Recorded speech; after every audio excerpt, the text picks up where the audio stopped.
We'll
begin our service with the reading of Psalm 23 in the Hebrew.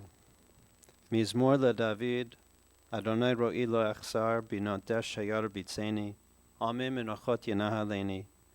Nafshi yeshovev yanchemi b'maglei tzedek l'ma'an shemo. Gam ki elech b'getzal mavet lo irara ki ata imadi. Shiftecha umishantecha hemi yanachemoni. Ta'arok lefanai shulchan neged sororai, dishanta v'shemen roshi koserevaya. Aktov v'chesed yurdafuni kol yemei chaya. V'shapti v'veit Adonai le'orech yamim. Please, those who can, recite with me Psalm 23 in the English. The Lord is my shepherd, I shall not want. He makes me to lie down in green pastures. He leads me beside the still waters. He restoreth my soul. He guides me in straight paths for his name's sake. Yea, though I walk through the valley of the shadow of death, I fear no evil, for thou art with me. Thy rod and thy staff, they comfort me. Thou preparest a table before me in the presence of mine enemies. Thou hast anointed my head with oil. My cup runneth over. Surely goodness and mercy shall follow me all the days of my life, and I shall dwell in the house of the Lord forever. It's our tradition every Friday night when families gather for Shabbat dinner that we bless our wives and our mothers with a reading from the Bible called Eshet Chayil, a woman of valor. And it's traditional to read that at moments like this when we remember an incredible woman. Eshet Chayil miyimsa v'rachab mipnei michra, batak bale bala v'shala lo yachzar. What a precious find is a woman of valor. Her worth is far beyond rubies. Her husband puts his confidence in her and lacks no good thing. She's good to him, never bad all the days of her life.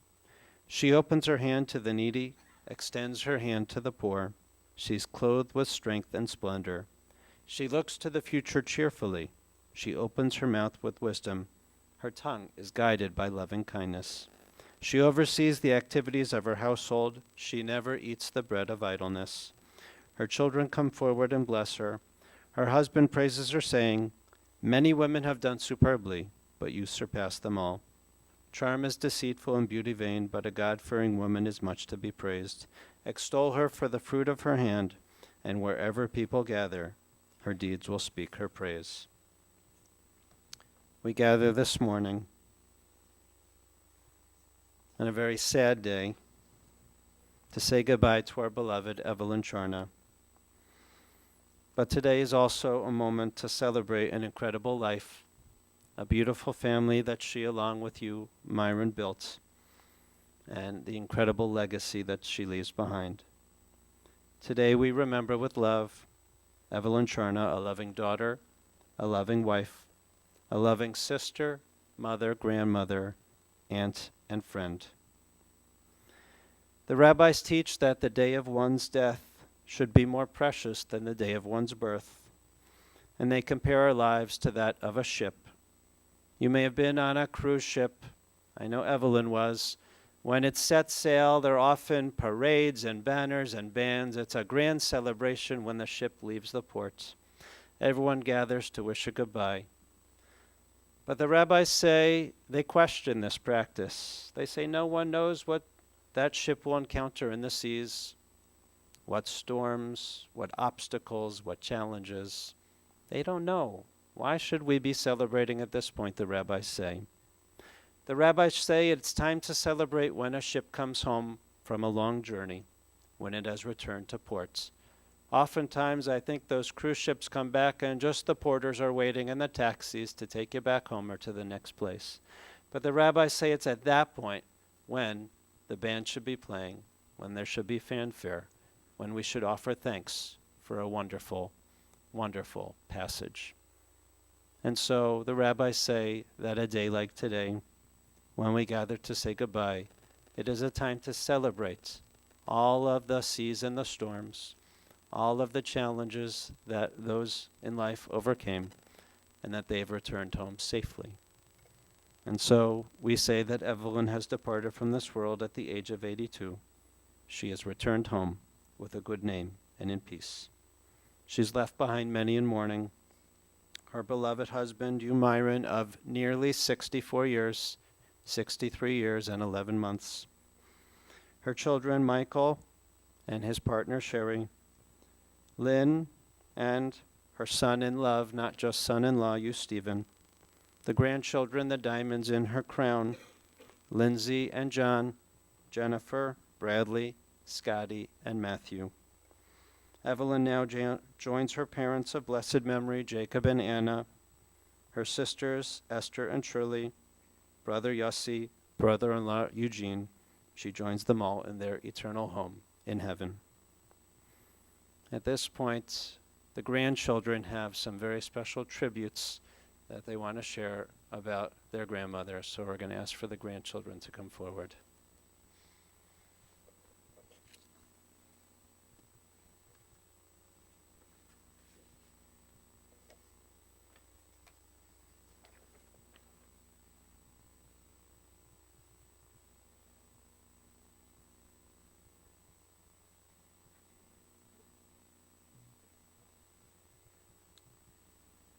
So, I don't know exactly how I'm going to do this, but let's give it a shot. So I want to start off. It's not a party. It's not a celebration unless my grandma's there, and there. It's not a party. It's not a celebration unless my grandma's there, and she wouldn't miss anything. So today, of course, my mom makes me go out to Walmart to run some errands for her, a couple last-minute things she needs, because that's the way my grandma, that's the way my mom are. And as I parked my car at Walmart, the car behind me, the license plate read Evelyn. And I couldn't believe it. So my grandma, I've never seen my grandma cry, unless it's for a happy thing, unless she's just so proud of her family. I've never seen her upset beyond belief. So the only way I could write something for her was with humor. So I want to start by saying I didn't rehearse this in front of the mirror like you made me do with my bar mitzvah speech, but here goes it.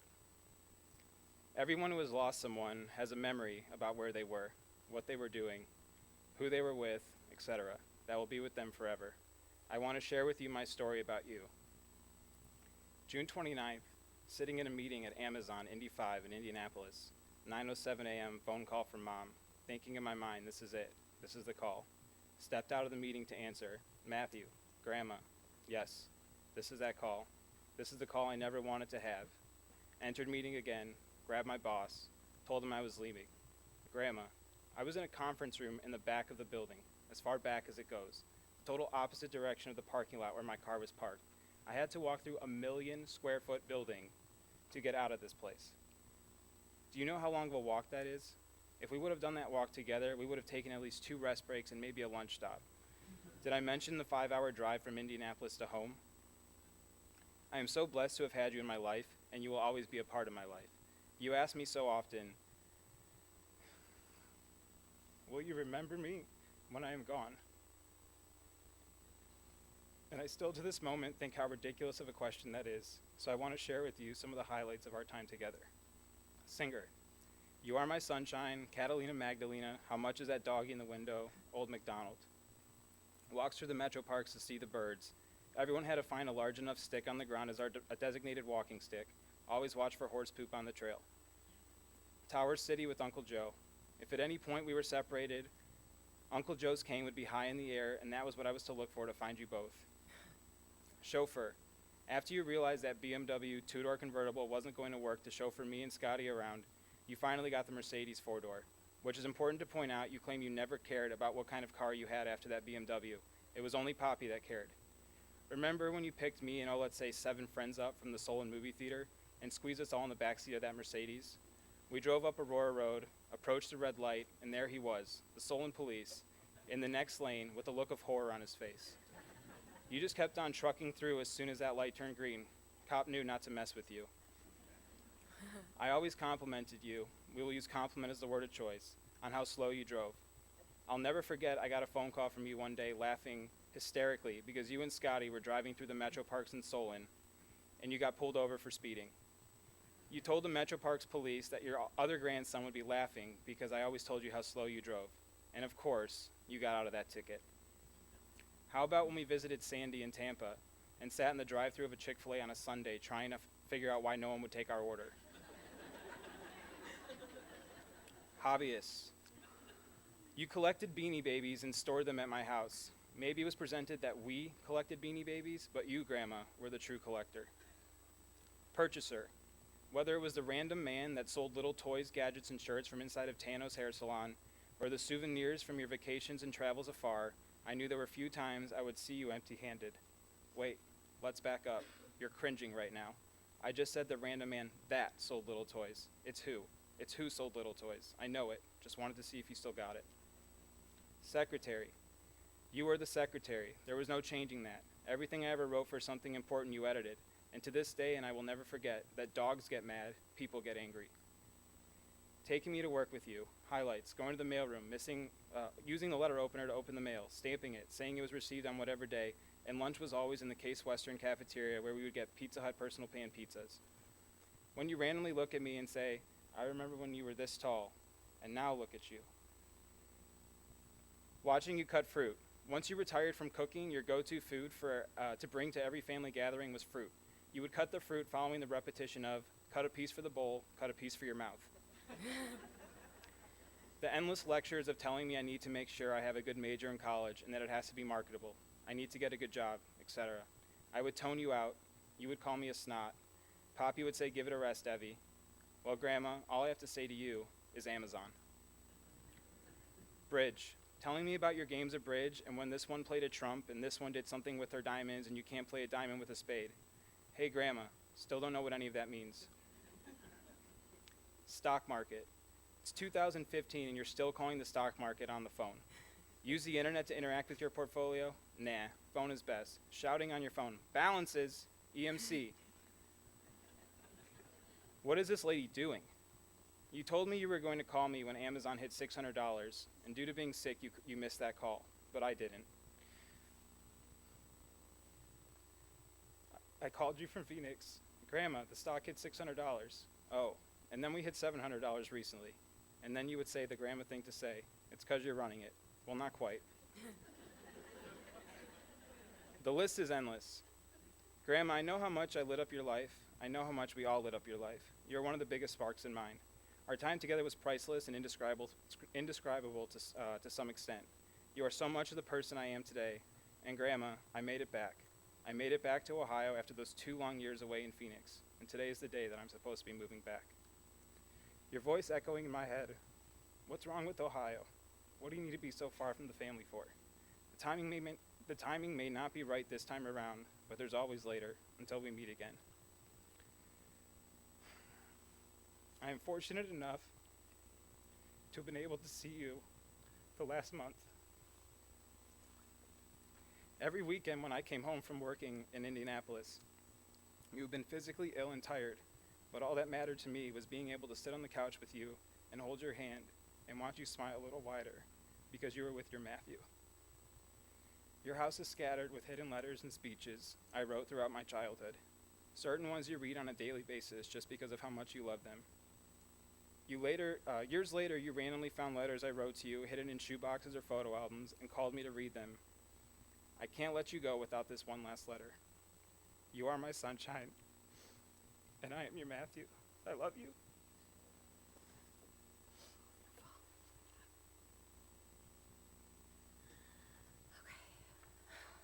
I'm going to follow that one. Okay, so everybody, I'm Jen, the middle child. And, oh gosh, Grandma was just everything to all of us. And I can't believe that she's gone, but I know she's not suffering anymore. And that's just the most important thing to me to accept today. And going to try to be short and sweet, but it's not really that short.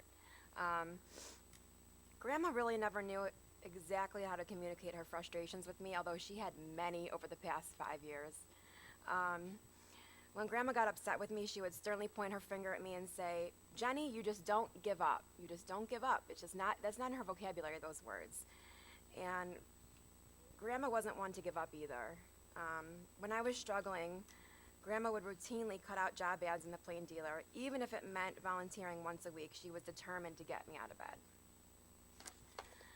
Grandma marched in the hospital, doused in her perfume, dressed to the T, poppy in hand, every single day that I was in the hospital. She'd trudge on to Glen Bay in the middle of nowhere, Ohio, just to engage my therapist and help cheer me on in my road to recovery.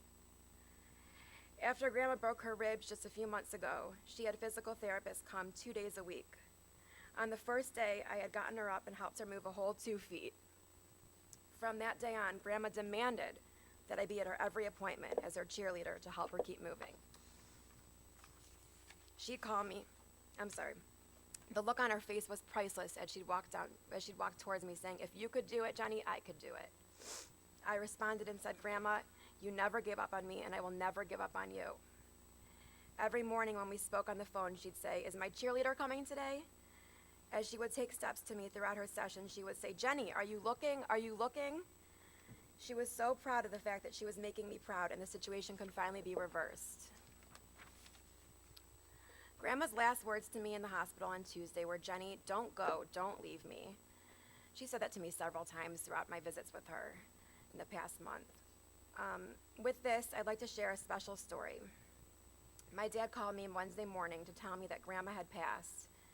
Grandma's favorite poem to share with her grandchildren was Dr. Seuss's In the Golden Years, which goes like this. I won't say all of it, it's a little bit inappropriate, which she was always very inappropriate, which we loved. The golden years have come at last. I cannot see, I cannot pee, I cannot chew, I cannot, you can assume. My memory shrinks, my hearing stinks, no sense of smell, I look like. My body is drooping, I have trouble. The golden years have come at last, the golden years can kiss my. And I even made her a pillow last year for her birthday that said this to her. And after I received the news of my grandma, I got directly into my car, headed to Ahuja. I pressed shuffle on my iPad because music is just my everything. And on my playlist, out of probably 1,000+ songs, the first song that played was Golden Years by David Bowie. And I just looked up and I was instantly reassured that Grandma is safe and sound in heaven and no longer suffering. And that's also her just laughing down at me and being like, "Jenny, I'm having just such a ball in heaven," because I know she's not suffering anymore. And I really just think it's safe to say that Grandma and I will never leave one another's side. And I love Grandma so much. I know she's resting in paradise, and thank you all for coming today. Every one of you meant so much to her. And that's it. So thank you guys.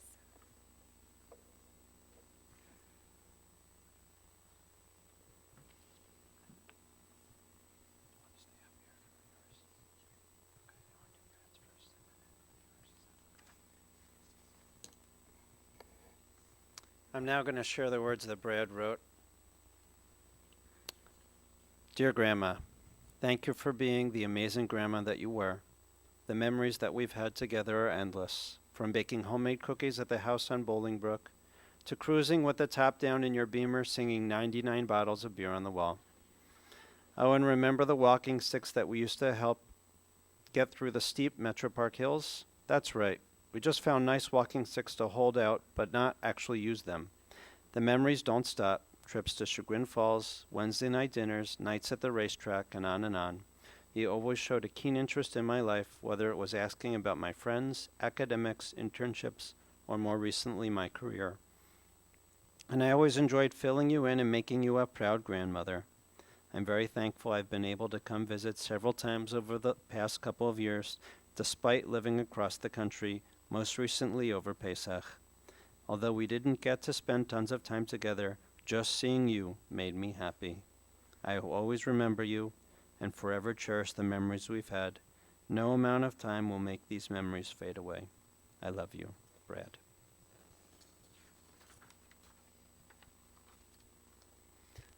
And finally from Lindsay. Busted. That's the name that Grandma was called, if you don't know. This is what Lindsay wrote. Busted. Being the first grandchild for 4 years, I'm so lucky and blessed to have had over 33 years with you. I would do anything to have another 33 years. You were not just a grandma, but a best friend. When I was a little girl, you would take me with you to the beauty shop every Saturday while you got your nails done. And of course, you had mine done as well. You always made sure I was dressed perfectly, and one year when you didn't approve of my homecoming shoes, you insisted on buying my first pair of Stuart Weitzmans, which I still have today. You came to visit me often at OSU, and as soon as I graduated, we started a tradition of having dinner together every single Wednesday night, usually at Bravo, with no exceptions. We always caught up on our week and busted balls. Wednesday will always be our night. Our vacations, New York with all the girls, many trips to Florida, a day trip to the Bahamas, many trips to Vegas. The most memorable was my 21st birthday when you allowed me to bring 2 friends, and we ended up randomly on the 21st floor of the hotel and won the $2,100 video poker jackpot. We probably went on at least 4 to 5 cruises together. The first one, which when I was 18 and you allowed me to bring a friend, I was so excited that I was legally allowed to drink on the ship. You were then responsible for buying me alcohol until I turned 21. I'm beyond thrilled that you were able to meet John and love him as part of our family from day one. He started joining our Wednesday dinners, which led him to propose at Bravo on a Wednesday. It was amazing getting ready with you on my wedding day and having you walk down the aisle. Even though you started getting sick this past year, you were over the moon when I finally got pregnant. Although you do adore our 4-legged, great dog, Milo. You told every doctor, nurse, and hearing-impaired person at Menora Park about the baby. I wanted you to meet your future great-granddaughter more than anything in the world, but she will be named after you, and you will be with me forever. I cherish every moment and memory we have. You are my hero, my sunshine, my love, my busted, and my best friend. I already miss you and will love you forever. Love, Lindsay.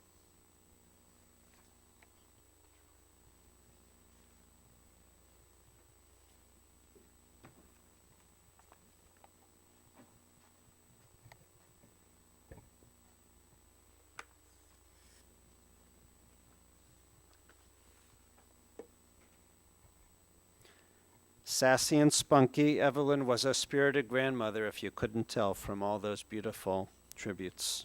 Everyone loved her. She was all the kids' friends' grandmother as well. Playful and gregarious, outgoing, she made friends everywhere she went. On a cruise, every single passenger knew her and loved her. She was the life of the party, the glue that held the family together. She was giving, selfless, and always sacrificing for you. Smart and witty, she was the ultimate balabusta, as she was called, Grandma Balblust. That's a Yiddish word which means homemaker, queen of the domain. It was her rules in the house with a bit of chutzpah. She was the maestro. She guided and made the family work in harmony. I was given her business card. Maybe you got one over the years. This is what it read. Evelyn Charna, grandmother, bridge player, matzo ball soup. She dedicated her life to her family. Born and raised here in Cleveland, Evelyn graduated from John Adams High School. She met Poppy Myron at a wedding. She was a guest, and he was a wedding crasher. As Myron told me, it wasn't love at first sight, but it must have been something special, because Myron was in the Army, and he came home to get married to her on August 7th, 1952, at the Shaker Lee Hall. Together you built this incredible family, such a large circle of friends. You were truly in love, and you'd often find them playing footsies together. They traveled the world together, more than 16 cruises, the Mediterranean, the Baltic, that Alaskan cruise where you renewed your vows with the whole family on your 60th wedding anniversary. You shared a love of the Cleveland Cavaliers with season tickets going back for so many years, Playhouse Square tickets. You enjoyed going to the casino together, especially in Vegas. Myron always lost, Evelyn always won. She never left the casino empty-handed. Evelyn did work to subsidize the family income because she unconditionally gave and believed that family came first. For 29 years, you already heard she was a Case Western Reserve. She worked her way up the chain to become the graduate admissions officer for the biochemistry department. She was beloved by the students, always giving tips to help students get into the programs that they really wanted to be in. As a mom, Evelyn was the best. She did everything for you, Michael and Lynn. She was your rock and your strength. Lynn, you told me growing up, Mom offered great advice, and she loved just being one of the girls. You and Michael have great memories of those summers, renting cottages in Madison, going to Geneva on the lake with all your cousins. She made an entire camp for the two of you guys. She took care of everything you needed, even when you were all grown up with families of your own. If you moved into a new house, it was Mom. She came first. She was on her hands and knees, scrubbing the floors, lining the kitchen cabinets. She'd pick the weeds from your lawn, always make sure everything was perfect for you. And Micah, you told me Mom only wanted me to be happy. Stephen, you shared with me that Evelyn was a second mother to you. You had an unbelievably close relationship. You called each other every day, spoke several times a day, and when her health began to decline, you were there, visited every single day. She was the ultimate grandma, as you already heard. She was your best friend, and you could tell her anything. From the first moment, she was there for you. Lindsay, she gave you your first bath and took you to the beauty shop, as you said. She devoted so much of her life to the grandchildren. When Jen faced her challenges, Grandma was there. She never left your side. For all of you, she was your cheerleader. She had an amazing relationship with Scotty. She was an immense help to Lynn and Stephen until her own health failed. She was with Scotty, taking care of him every single day. Grandma Balbost was a rock. She was your strength. Whenever you faced adversity or challenges, she was there. And she drew her strength from you as well, because she lived for you. She was a feller, so happy with all the mazel in her family, the good in the family, and as Lindsay said, she loved to share the news about the expectant new great-grandchild. She was the secretary, the one who paid all the bills, kept the house organized, and she would call herself the secretary. She was the hostess with the mostest, made the best matzo ball soup, brisket, stuffing, green beans, lemon jello, olives, pepper steak, stuffed peppers, chaushka. The family went on and on with all the food, and I got very hungry when we met the other night. She lived to host the holidays. She started planning months in advance.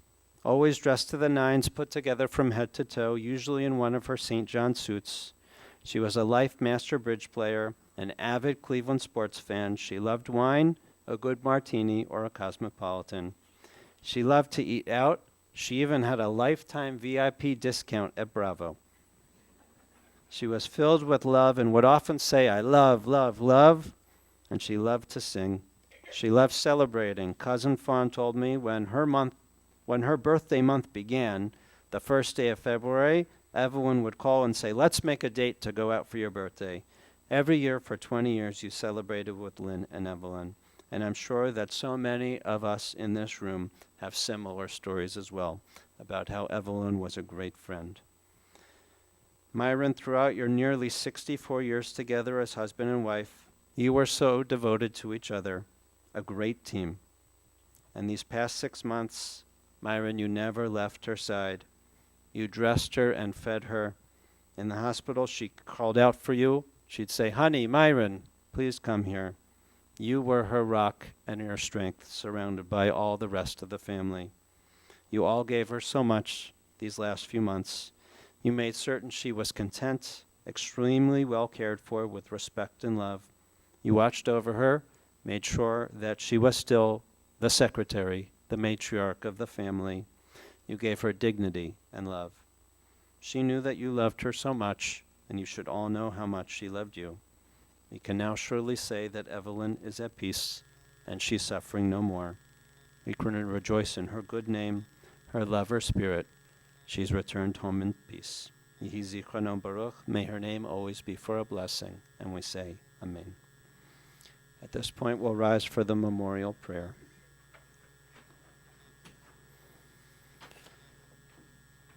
El Mare Rachamim, Shochem Amromim, Hamatzenu Chanechona, Tachak Kanfei Ashchina, Bemalot Kiroshim Utorim, Kezorakia Mazirim, Et Nishmat, Velva Bat Yaakov Vechana, Shalchala Olama, Began Eden Temenuchato, Anna Barachamim, Hastire Besetek Nefakali Olamim, Utsra Chaim Nishmata Ronayu Nachalata V'tanok B'Shalom Al Mishkava V'namar Amen. Exalted, compassionate God, grant infinite rest in your sheltering presence among the holy and pure to the soul of Evelyn Charna, who has gone to her eternal home. Merciful One, we ask that her loved one find perfect peace in your eternal embrace. May her soul be bound up in the bond of eternal life. May she rest in peace. And we all say, Amen. Please be seated. Interment will follow at Zion Memorial Park, and then the family will receive friends at the home of Stephen and Lynn Fine, 6737 Aylshire Drive in Solon. The family will be sitting Shiva immediately following the burial when we return to the home through 8 p.m. tonight, and then Saturday and Sunday from 2 to 4 p.m. and 7 to 9 p.m. Those who wish to make a donation in Evelyn's name are asked to do so to Autism Speaks. May the all-loving and compassionate God bring you comfort, bring Evelyn peace. May her memories remain in your hearts forever, and we say, Amen.